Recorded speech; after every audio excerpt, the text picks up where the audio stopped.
Assalomu alaykum, hurmatli kuzatuvchilarimiz. Biz mana Jizzax viloyati Arnasoy tumanidagi Arnasoy Mo'jizasi fermer xo'jaligini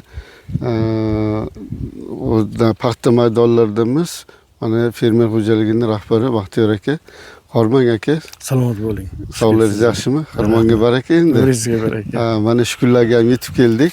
Xudo xolasa bu Xitoyni qaysi navini ekdik? Xitoyda Xuntay 66-36 navini jami maydoni paxta 40 maydoni gektar maydon. 40 gektarga ekkanmiz. Mana shu 25-yil bugun 23 sentyabr bo'lsa, hozir mana shu turgan poylamiz aprelning 12-13 aprellarda ekilgan. Mana Fazliddin demak Jizzax viloyatidagi bizni savdo menejerimiz Petrochem Agroni Baxtiyor akamiz bilan bu mavsumda dalada sezonda 2-3 ko'rishdik, xudo xolasa birga kelib tavsiyalarimizni berdik. Mana hosili cho'g'i umuman yomon emas nazarimizda. Baxtiyor aka, shuni ham aniq aprobatsiya qilib berasizlar. Ha, endi ana 66-36 navi 76 sxemaga ekilgan. Hozir taxminan 120 ming atrofida ko'chatimiz bor. Ko'chat hali siyrak bo'lib, bir nima bo'lib qolgan joyi yo'q, ha. Mana poyla ko'rinib turibdi. Bu joyga endi Petrochem Agro bilan birgalikda mavsum davomida mana fosforli o'g'it solmagan edik, ha, Baxtiyor aka. Fosforli o'g'it ildizdan bera olganimiz yo'q. Ha, ildizdan fosforli o'g'it bera olmadik. Buni o'rniga biz barg orqali mana amofosni, ikki amofosni o'sha 46 fozli fosforligidan bir marta fosforga bo'lgan talabini qondirish uchun Fazliddin. Undan keyingisiga 0,50 gel 52 gelimizdan 1 litrdan va oxirrog'ida o'sha avvalo 0,40-48. Ha? 3 ta demak fosforli suspenziya bilan shu maydonda fosforga bo'lgan talabini qondirildi. Endi Baxtiyor aka aslida haligi hosilni olganda kelmoqchi edik biz ham. Yakuni bilan ana qo'l bilan ko'rib ushlaganda yaxshi bo'lardi. Biz endi vaqtimiz to'g'ri kelmay qoldi. Endi mana hozir 1 metr oralig'ida 4 ta probada chamaladik, ha, o'zimizni. Ana ochilgan paxtani soni bir joyda 75 ta, bir joyda 137 ta, 145 ta har xil joydagidan oldik. Shunda endi biz sredni 100 taga ochilgan paxtani hisob-kitobini oldikda ana bitta chanoqdagi paxtani og'irligini sredniga 5 grammga olyapmiz-da endi, ha. 4-7 5 grammga olyapmiz. Endi avvalo buni beradigan Alloh baribir. Endi mana hozir hosildorligini endi tomonga oladigan bo'lsa 60 sentner atrofida paxta bo'lyapti. Xudo xolasa. Endi ana inson omili jihatidan, yangilik bilan ishlash jihatidan hamma tadbirimizni bajarganmiz. Fosforga bo'lgan, kaliyga bo'lgan talabini mana sink borlarni ishlatilgan, ha, Fazliddin. Sink bor ishlatildi, keyin MPK'larimiz avalon MPK 320miz, hektariga 1,5 kilodan, bor hektariga 250 grammdan ekoborimiz. Gulini ko'paytirana qilish uchun. Keyin o'zimizning shu Petrochem Agro kompaniyasining Sajan bilan adashmasam 3 marta Sajan bilan ishladi. Keyin oxirida Equvoj ham sepdik. Equvoj sepildi. Equvoj bir marta 250 grammdan undan ishlatildi. Equvoj sepdik. Ha. Endi oxirida men Defalant, o'zimizning Defalant, Petrochem Agro kompaniyasining 54% Defalantimiz hektariga 250 grammdan sepildi. Bu sepilganiga hozir 15 kun atrofida bo'ldi. 15 kunlar bo'ldi. 15 kunlar bo'ldi, Baxtiyor aka. 8 edi. Bir kun 2 kunga farq qilmasa 7-8 edi. 15 kunlik natija. Ha, ko'rinib turibdi. Nima deydi, haligi chirtoq bo'lib ochilib yoki g'o'zani bo'yini past bo'lib qolishi yoki unaqa alomatlarimiz yo'q, Baxtiyor aka. Xudo xolasa endi mutaxassis sifatida nima deya olamiz? Avvalo Alloh mana har bir ko'chatimiz mana shuni olib keling mana shu yonimizda. Mana ko'chat qalinligi juda ham yuqori. Mana bitta uyada mana olinayotgan bo'lsa, mana yonma-yon bitta uyada ikkitadan ham ko'chat soni qolgan mana 66-36 Xitoy navi mana oxirigacha mana ko'rsataman. Endi shu paxtalarda mana qaysinisini olsak ham nima bo'lar edi? Xo'p. 1 2 3 4 5 6 7 8 9 ta. Mana 9 ta. Mana bunisi undan ham yuqoriroq 10 ta. Aha, bu endi hozir o'sha sirni joyida turibmiz ekan, ha. Ana ochilishi ham unaqa nima masaligi chirtoq bo'lib ochilgan yo boshqa emas, mana lupi bo'lib ochilgan. Xudo xolasa Alloh barakasini bersin, nima deymiz endi Baxtiyor aka? Rahmat. Xudo xolasa endi Petrichem bilan bu birinchi yil ishlashimiz ham emas-ku, ha?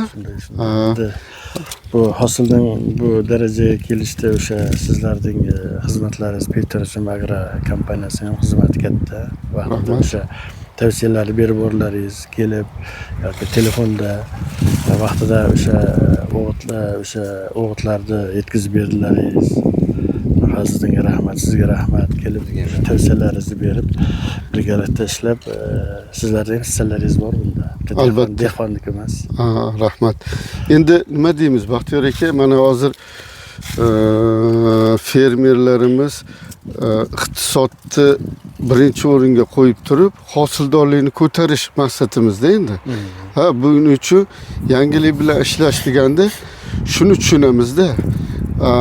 Yana o'shanga qaytishga to'g'ri kelyapti. Mana haqiqatdan mana fosfor berilmagan ilgariroqda fosforni ixtiyoriy majburiy 250 kilo, 300 kilo fosfor solardik, to'g'rimi? To'g'ri. Ana azotni kerak bo'lsa 1 tonnagacha olib borardik hektariga yoki 700 kilo azot solardik. Mana bu yil hozir jami azot qancha edi? Azot 500 kilo. 2 ga bo'lib. 2 ga bo'lib, 2 ga bo'lib 300 kilo. Ha, ana o'sha 500 kilo azot bilan demak fosforsiz kalichi Kaliy berganimiz. kaliy ham berilmadi. Buni yakunida biz yana aloqaga chiqarmiz. Xudo xolasa hosildorligini chamalab turib, bu yilgi yilda nimaga e'tibor bera olmay qoldik? Nima qilsak yana hosildorlik ko'taradi? Petrichem agroni mutaxassislariga, bizga qanaqa takliflaringiz bor Baxtiyor aka? Endi sizlar yaxshi tavsiya berib borlaringiz, lekin sizlarning bergan tavsiyalaringizga ham 100% amal qilmadik, bir 80% amal qildik. Ha. Birinchi masala o'sha to'liq amal qilish kerak edi. Ha. Shunda hosilimiz yana ham oshar edi, ko'payar edi. Endi nima deymiz? Hozircha sizlardan hech qanaqa bir talabimiz yo'q. Hamma mineral o'g'itlar kerakli vaqtda sepiladigan o'sha tartibdagi o'g'itlarni ta'minlab beryapsizlar. Tavsiyalarni beryapsizlar. O'sha telefon orqali ham kelib ham mana tashrif buyurib ham vaqtida tavsiya berib ketdilaringiz. Sizlar Petrichem Agroga yana nima deyishimiz mumkin? Endi o'sha tavsiyalarni ko'paytirish kerak, agronom xizmatini ko'paytirish kerak.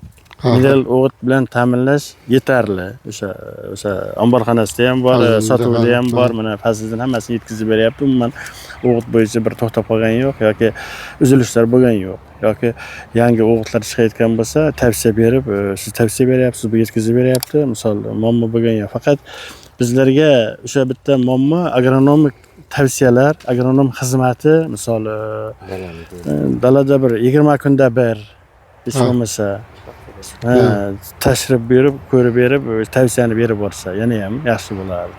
To'g'ri, rahmat. Asosiy so'rash bor edi Baxtiyor aka. Bu Shiratripsga qarshi, keyin O'rgimchak-Kinaga qarshi ham Petrichem Agro kompaniyasi dorilar bilan ishladi. Shunday. Viyas bilan hektariga adashmasam 200 grammdan Ha, chiqadi. 200 gram. Keyin O'rgimchak-Kina bizni Jizzax hududimizda, bitta Jizzax emas, O'zbekiston bo'yicha eng katta muammolardan bittasi O'rgimchak-Kina. Paxtani o'zani to'kib qo'yishi, hosilni kamaytirishiga eng ko'p zarar yetkazayotgan muammolardan bittasi. O'shanga Akara Duo 72% dorimiz. ishlatilgan Yaxshi profilaktik. sepdik uni. 500 gramdan Ishlatdik, Yaxshi. bir marta ishlatdik, yaxshi ishlab berdi. Bir martada bir Bir martada, chekkada ha, bir masalasini martada yechdim. yechib berdi, yopildi. Juda bizda og'riqli muammolarimizdan bittasida Jizzax Ha. hududi Tripsga ham ishlash 2 marta ishladik. Tripsga chopiq orqali ko'chat yo'qotib qo'yish ehtimoli ko'pda va chopiq ketmani chopib Ha, qo'yadi. albatta. To'g'ri, u chopiq o'sha atrofda narx tushadi. Ham sifatsiz chopiq bo'ladi, ham ko'chatda yo'qotish bo'ladi. Bu 2 marta chopiq bir 25-30% ko'chat topib qo'yadi. Demak, bu yilgi Baxtiyor aka shunday deb chamalasak bo'lar ekanda, mana bu fermer nimasi bilan qaraganimizda begona o'tga gerbitsid bilan ishlov qilib, ko'chat sonini yutqizmadik. Haligi gerbitsid bilan ishlanganda arzimagan misol 300 ming 400 ming so'm bilan 1 gektarda begona o'tdan tozalandi. Men hozir ko'rinib turibdi. Ikkinchisi mana fosforga bo'lgan xarajatimiz ham 200 kilodan solganda ham yaxshigina xarajat bo'lardi. Uni ekonom qilindi. Hammasini barg orqali o'tildi. Ana bular hammasi o'z-o'zidan iqtisodga olib borib taqalyapti. Endi mana yakunida hosildorlikni olsak, biz Arnasoy tumanidagi sharoitdan kelib chiqib turib 26-yilga, keyingi yilga yana haligi nima deydi? Shu hududimizga mos keladigan tadbirni yana belgilasak bo'lardi. Shunaqami? Shunday bo'ladi. Ha. Rahmat Baxtiyor aka. Sizlarga ham rahmat. Dehqonchilikga Alloh baraka bersin. Kompaniyalaringizga ham katta rahmat. Bironta ozuqada yoki gerbitsidda yoki boyagi o'sha zaraknindir ishlaganimizda o'sha dorilar umuman o'sha me'yorida bo'ldi. Hech bir kamchiligi bo'lmadi. O'sha me'yordagi norma chiroyli ta'sir ishlab qildi, berdi. ishlab berdi-da. Bizga ana shu juda bir yaxshi tomoni shu, yutuq shu bo'ldi bizga. Bironta dorida, bironta ximikatda bir xato bo'lmadi. Rahmat. Bu ishonch bor bo'lgani uchun ishlayapmiz. Bizda ishonch bor. Hamkorligimiz Sizga doimiy ishonch bor, bo'lsin. bu menejerlaringizga ishonch bor, kompaniyalaringizga ishonch bor. Mana shu menejer ham faqat to'g'risini gapiradi. To'g'ri. Shuning uchun ham yana ham ishonchimiz siz kompaniyalaringizga kuchli. Rahmat. Petrosim Agraga. Hamkorligimiz doimiy bo'lsin Baxtiyor aka. Sizlarga rahmat. Biz hosildorlikni ko'tarishga harakat qilib boramiz. Sizniki yaxshi bo'lsa hosil bizga ham yaxshi-da. Kuch-quvvat, salomat bo'ling. Rahmat sizlarga. Rahmat.